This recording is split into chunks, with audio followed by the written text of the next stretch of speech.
ఈరోజు ఇక్కడ కుక్కట్పల్లి నల్ల చెరువు ఏదైతే హైడ్రా ఈ చెరువును పునరుద్ధరించిందో ఈ ప్రాంతంలో ఈ కైట్స్ ఫెస్టివల్ అనేది మనం జరుపుకుంటున్నాం. చూశారు, చాలా మంది చిన్నారులంతా కూడా దీంట్లో వచ్చినారు.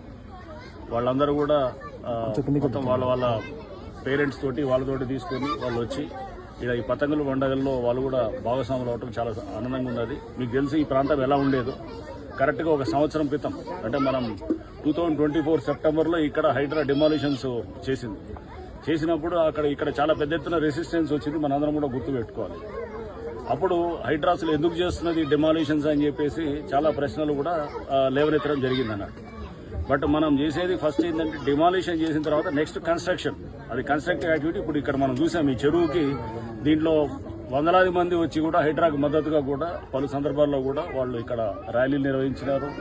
ఎన్నో సందర్భాల్లో వాళ్ళు ఇది మాకు వాళ్ళ దీన్ని మద్దతును కూడా తెలియపరచడం హైడ్రాకి అనేది కూడా మనం చూసాం. సో చేసేది ఇప్పుడు ఈ ప్రోగ్రెసివ్ వర్క్ దీంట్లో ఈ లేక్ రిజ్యునేషన్ ఇంకా మేము ముందు ఇంకా ప్రభుత్వం నుంచి ఈ 6 చెరువులు కాకుండా ఇప్పుడు చేసిన కాకుండా ఇంకో 14 చెరువులు చేయాలని, ఆ తర్వాత ఇంకా కొన్ని చెరువులు అంటే దాదాపు 20-30 చెరువులు త్వరలో హైదరాబాద్లో హైడ్రా ఆధ్వర్యంలో పెద్ద ఎత్తున కూడా ఈ చెరువుల పునరుద్ధరణ కార్యక్రమం జరుగుతుంది. మేము ఇక్కడ చూసారు ఈ చెరువు ఇదేదో మామూలు ఊరిని బండ్ తయారు చేసి ఏదో దాన్ని ఏదో పైన ఏదో మెరుగుదిద్ది ఏదో చేసినట్టు కాదు. ఇక్కడ దీనికి మొత్తం ఇప్పుడు ఫ్లడ్డింగ్ అంటే 8 ఇన్లెట్లు ఉన్నాయి. దీనికి 8 ఇన్లెట్లు, ఒక అవుట్లెట్ ఉన్నది. దాన్ని కూడా ఇప్పుడు మొత్తం ఇన్లెట్లన్నింటినీ కూడా తయారు చేసి అంటే వచ్చే వాటర్ అంతా కూడా ఫ్లడ్ ఇక్కడ చుట్టుపట్టే వర్షం పడదంతా కూడా ఇన్లెట్ల ద్వారా చెరువులోకి వస్తుంది. మళ్ళీ అవుట్లెట్ కూడా ఒకటి ఉంది, దాన్ని కూడా మళ్ళీ సరిగా పునరుద్ధరించేదానికి కూడా చర్యలు చేస్తున్నాం. అంటే ఇంతే కాకుండా ఇది ఒక మంచి వాకింగ్ ట్రాక్, ఇక్కడ ఒక ఆహ్లాదకరమైన వాతావరణం. ఇక్కడ వీళ్ళందరూ కూడా ఆడుకోవడానికి 5 కిలోమీటర్ల దూరం నుంచి కూడా వస్తున్నారు ఇక్కడ అంతా ఈ ప్రాంతానికి. ఇది ప్రధానంగా మిడిల్ క్లాస్ ఉండే ప్రాంతం ఇదంతా కూడా.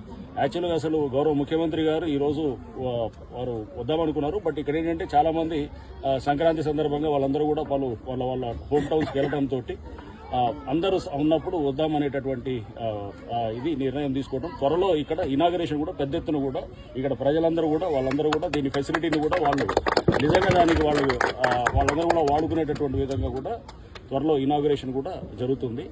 అండ్ ఇట్లాంటిది చాలా ప్రాంతాల్లో కూడా చేస్తూ ఉన్నాం. సో ఇది ఈ ప్రజలందరూ కూడా ఇక్కడ షటిల్ కోర్టు కావాలని కొంతమంది అడిగినారు. అండ్ ఇంకా కొన్ని ఇతర ఓపెన్ జిమ్స్ ఇవన్నీ కూడా ఇస్తాయి అనమాట. అంటే ఇక్కడ ఇంకా చిన్న ఫంక్షన్స్ చేసుకోవడానికి చిన్న ఒక హాల్ లాంటిది అండ్ వాకింగ్ ట్రాక్ అండ్ ఇది ఇంతే కాకుండా యోగా ప్లాట్ఫామ్స్ ఇట్లా అన్ని అంటే ఏది కావాలో స్కేటింగ్ ట్రాక్ ఒకటి, సైకిల్ ట్రాక్ కూడా ఇస్తున్నాం. సో ఇట్లా షటిల్ కోర్ట్స్ వస్తాయి. ఇట్లా మళ్ళీ ఇంతే కాకుండా మనకి పికిల్ బాల్ కోర్ట్స్ ఇట్లాంటివి కూడా అంటే ఇతర గేమ్స్ చేసేటట్టు అండ్ ఇవన్నీ సెల్ఫ్ సస్టైనింగ్ మోడ్లో చేయడానికి కూడా మేము ఇక్కడ ఎల్ఈడి స్క్రీన్స్ అట్లాంటివి కూడా ప్లాన్ చేసి అంటే దానికి అడ్వర్టైజ్మెంట్స్ దీన్ని కూడా చేసి దీనికి ప్రతి నెల వచ్చే ఖర్చు కూడా ఇక్కడ సెల్ఫ్ సస్టైన్ అంటే ఇది ఫ్రీ అందరికి కూడా యాక్సెస్ ఇచ్చేటట్టు వాళ్ళెవరికి కూడా ఛార్జెస్ లేకుండా. బట్ ఈ లేక్ని మెయింటైన్ చేయాలంటే ఈ లైటింగ్ బిల్లే దాదాపు 56,000 పైన వస్తుంది కరెంటు బిల్. సో ఇట్లాంటిది మెయింటైన్ చేయడానికి ఇక్కడ సెక్యూరిటీ గార్డ్స్ దాదాపు 15 మంది పనిచేస్తారు, వాళ్ళకి జీతాలు ఇచ్చేదానికి. ఇట్లా అన్నిటికీ కూడా దీన్ని మెయింటైన్ చేయడానికి కొంత ఖర్చు అవుతుంది. అది ఇక్కడ సెల్ఫ్ సస్టైనింగ్ మోడ్లో ఇక్కడ జనరేట్ చేసి దీన్ని మళ్ళీ ఇక్కడ చేసేటటువంటి విధంగా కూడా హైడ్రా ప్లాన్స్ కూడా చేస్తున్నారు.